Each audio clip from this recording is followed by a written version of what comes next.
All right, so back with the SHTF garden, and welcome back. This is going to be another gadget video as opposed to a garden video. So I wanted to show this solar battery charger, and so we'll go over it real quick. It shouldn't take but a minute, but it's something that could be useful. I've used it in hurricane situations before. I got a couple of D-cell rechargeable batteries for my example here, and we'll just look at it. It's not very big. You can see in comparison to a D-cell, which we'll see in a minute when we open it up. It does support some oddball sizes. I don't remember where I got this thing. I got it years ago. It has some advantages and some disadvantages. First off, let's read the instructions on the back, and you see some of the sizes. All right, how to use it. So correctly place 2 pieces of rechargeable batteries in the compartment and close the transparent cover, adjust the stand angle at the bottom of the charger in order to make solar panel facing the sun directly. Read the meter and the needle pin. It will show you how long it takes to fully charge the battery. For example, 2 D-size batteries, 150 milliamps. Read the first green line in the meter. Needle pin points at 160 milliamps, and it takes approximately 9 hours to fully charge. I'm not sure why you can see it. I'll try to get my shadow out of it so they can pause on the directions. And here's the standard US sizes and the amount of milliamps, how many hours. And then here's other sizes, assumed for batteries that are not US or not common. All right, so let's flip this thing over. Oh, and there's a stand in the back that you can use to flip up and prop it. Okay, and if these patent numbers help you find this exact model, I don't know, there's probably some better ones out there. All right, because there's a few issues with it. For one, when you have it on that, this thing is backwards. I guess if you're standing behind it, it's okay. So one of these is open, so we'll open on this side. I can flip this open one-handed. There we go. And that's what it looks like on the inside. So you can see your instructions here. Let me flip it. Slide up or down adjustable W-shaped connector for different thicknesses of batteries. And here is some more instructions on the side. So you got your C's, AA's, and AAA's go in these slots here. We'll demonstrate that in a minute. Avoid battery bounce, upright spring, ring vertically, then insert battery through the ring in the small AA. Okay, don't have any AA's to do on that side, but my D's I can put in here, for example. So there's my D-size batteries. If you had some AA's, AAA's, this will expand. You can put them through here to try and make the connections and not move around. Over here is going to be for whatever other size battery that is.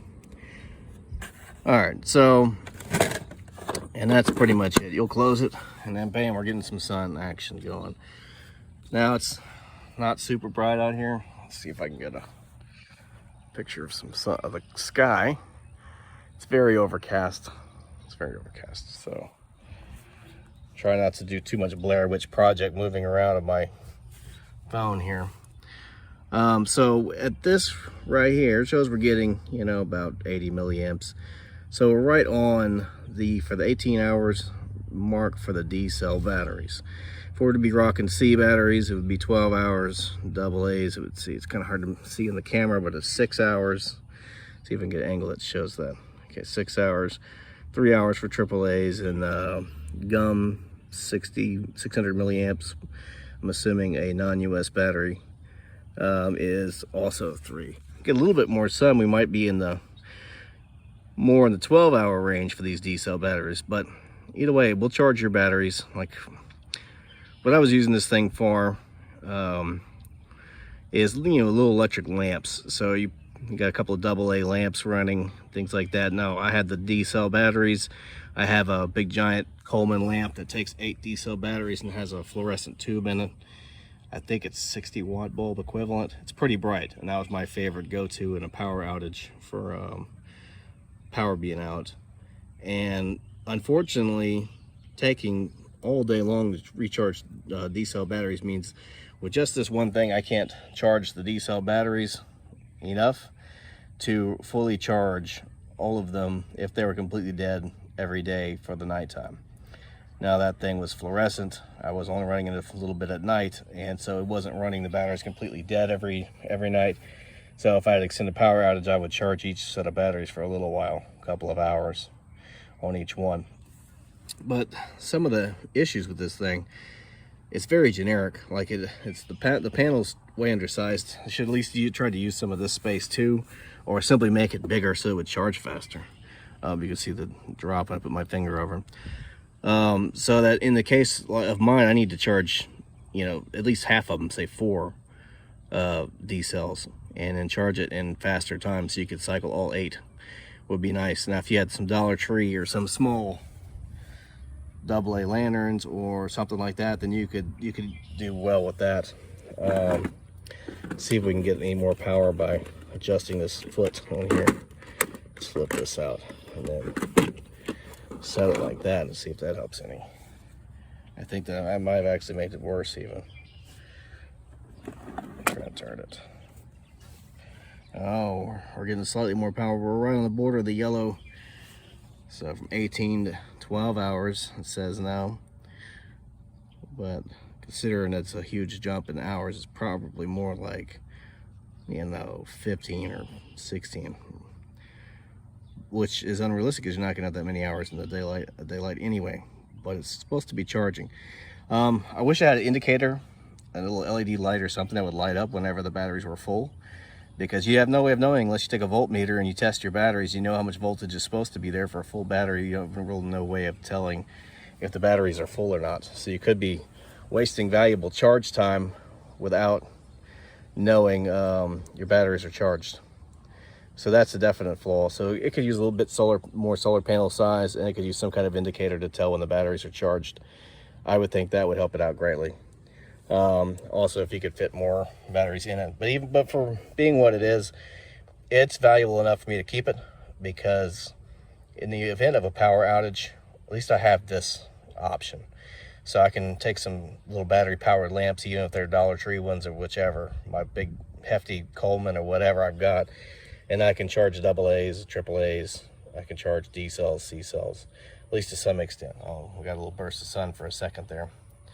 So it's something to possibly consider. I mean, is it the ultimate SHTF item? Certainly not. Oh, look at that. Now we're cooking with grease. Well, the sun came out. We went all the way up to where it was in the red. So we're only for 9 hours of charging. So because the sun varies so much, it would definitely be great if it had an indicator to know how quickly these would be charged. And there's one thing I'm curious about. I've not tested it, but I have a commercial battery charger, just a regular one you plug in the wall, and it has a setting for alkaline.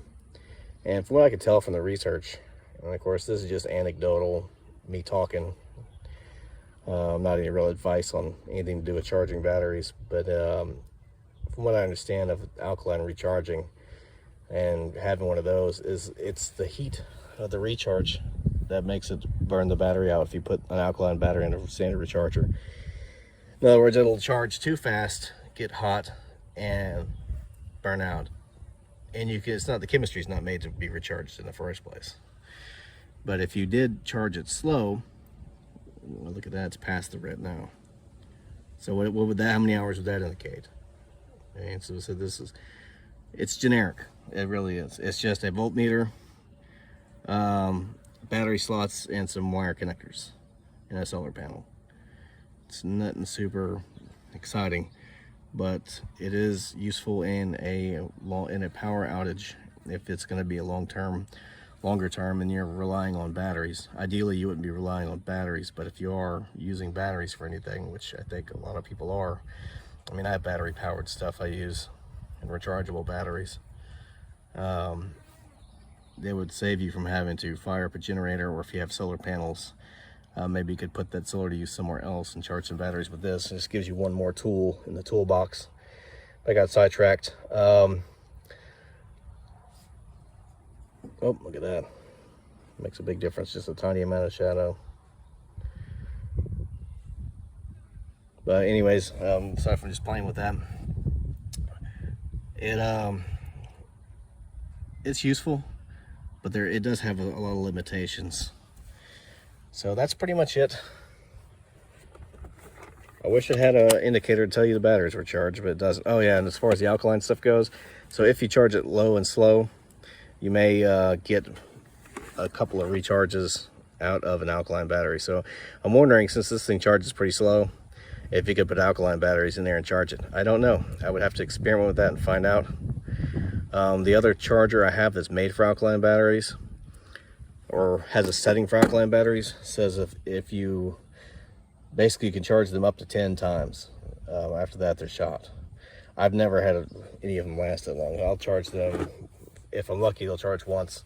If I'm really lucky, they'll charge 2 times or 3 times. They don't hold as much juice as they did when they were new, but you can maybe get a little bit of power out of them a second or a third time of charging, but they don't really do that well. They're not really made for that. But if you were to be in an absolute crunch and you needed some power, maybe this would charge low and slow enough for you to try an alkaline battery. I mean, what have you got to lose if you got nothing else? But if it sure will charge rechargeable batteries, albeit slowly, and there's no indicator when it's done, which is, I think, a major drawback. But anyways, I wanted to show this in case anybody was interested in something like this to add to their collection of emergency power. There it is. I don't remember where I bought it. I bought this thing years ago. I've used it a few times in a hurricane situation. I don't know what the brand name is. Let's see if it even says it on here. It just says it's made in China, or Taiwan patent, US patent number. Yeah, I'm sure you could probably find it on Amazon or something similar to that. It's a solar battery charger for, not car batteries, but for AA's, AAA's, DCs, and gum, whatever that is. Anyways, that's what this is, and figured I'd show you guys, and maybe somebody in the comments can tell me if they have something like this, if they've used something like this, if there's a way to improve this any. I don't know if you can do any kind of hacks on this thing. It's pretty basic. But there it is, a solar charger for your, in this case, D-cell batteries, or C's, or whatever you got. All right, that's it for SHTF Garden. Even though it's not a garden video, it is a gadget SHTF video. That's it for this episode, and go check out some of my other ones. I got some garden videos I just dropped. One's about planting some tomatoes, way too close. I've got one about Walla Walla onions I've recorded, but I haven't had time to edit and upload yet. And I've got another one I just did. What was the other one? Oh, I did some perennial planting. Got some grapes, raspberries, and strawberries planted for the SHTF garden. Those are all in pots too, those 3. So I'll do some follow-ups on those, and more of these gadgets. But, you know, share, subscribe, like, do all that cool stuff. But all right, have a good day, and keep on preparing a little bit every day if you can. You never know when you'll need it. SHTF Garden signing out.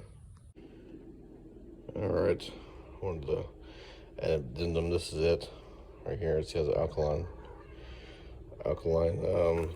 option I was talking about. If you look at here, it's gonna say the amps for the nickel, whatever, the alkaline option, AA's, 130 milliamps is what I use it with, versus 850 milliamps to charge normally. So that's what it has for charging alkalines.